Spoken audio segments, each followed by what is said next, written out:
পয়লা বৈশাখ। আমার মতে পয়লা বৈশাখ শুরু হয় বাবা মার প্রণাম নিয়ে, কারণ বাবা মা আমাদের কাছে ভগবান। আমার এই নাটক, এটাকে কবিতা বলা যেতে পারে কিনা জানি না, তবে আজকের সম্পূর্ণটা আমার বাবার জন্য নিবেদন। বাবা সব সময় বলতেন, সাদাত হোসেনের লেখা। বাবা সব সময় বলতেন, তোর জন্য ঘোড়ায় চড়ে রাজপুত্র আসবে। মেয়েটা বলতো, কেন বাবা? বাবা বলতেন, কারণ তুই যে রাজকন্যা।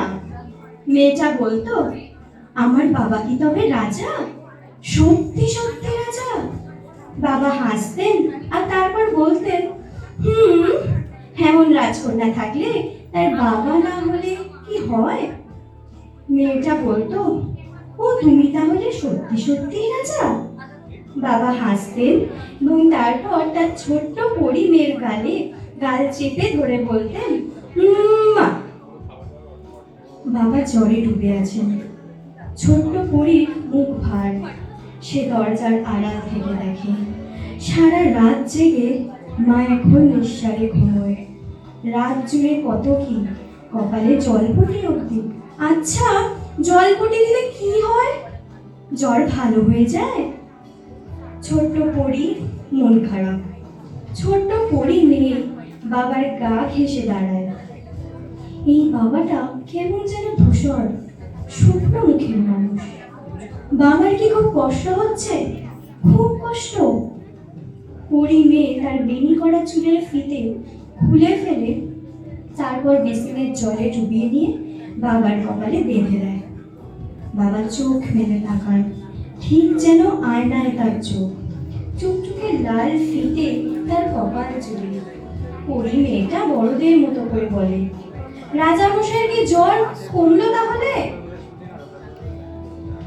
বাবা হাসেন, দু হাতে জাপটে ধরেন তার রাজকন্যাকে বুকের ভেতর। এমন রাজকন্যা থাকলে মহারাজাদের জ্বর না কমে যাবে কোথায়? বাবা রাজকন্যাকে কাঁধে নিয়ে হাঁটেন। কোলের ভেতরে বেড়ালের রোগে ঘুম পাড়ান। সারা বাড়িটা ঘুরে ছোটেন। তারপর অফিসের মিটিং, রোদ ঘাম জলের দিন রাত্রি, বাজারের সওদা, দ্রব্যমূল্যের ঊর্ধ্বগতি। দিন শেষে হতাশায় কর্নান্টে গম্ভীর মুখে ঘরে ফেরাও থাকে। কিন্তু পরিমে হেসে বলে, তুমি কি আমার ফকির বাবা? বাবা গম্ভীর মুখে বলে, কেন মা? আজকাল যে আমায় এক রাজকন্যা বলে ডাকো না। ক্লান্তিরা ডানা ঝাপটে পালিয়ে যায়। দুশ্চিন্তাও। বাবা আবার রাজা মহারাজা হয়ে যায় মুহূর্তের মধ্যে। তার বুকের ভেতর ডানা ঝাপটায় রাজকন্যা। বাবারা জানেন, তার ঘরের চৌকাঠ পেরোলে এই জগৎ জুড়ে তার রাজকন্যার জন্য আর সত্যিকারের রাজপুত্ররা অপেক্ষায় থাকে না, বরং নখর বাগিয়ে ওধ পেতে এগিয়ে আসে পুরুষের বেশে ভয়ঙ্কর সব সাপদ।